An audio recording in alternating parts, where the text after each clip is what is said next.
Hi, welcome back to our channel HardReset.Info. In this video I'm gonna show you how to use auto rocket feature on Android 16 in Easter egg game. So let's firstly open this game. You need to go to settings. Now let's scroll to about phone.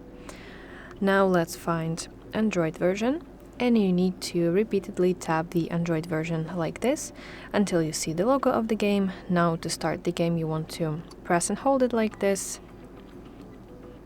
for game to start, and once you are in the game you need to tap the auto button in the bottom right corner of your screen to engage autopilot feature.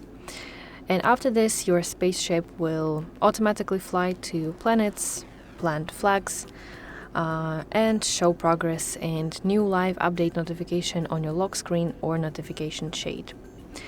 So this is it. I really hope that you find this video helpful. If so, please like this video and subscribe to our channel to see more content like this.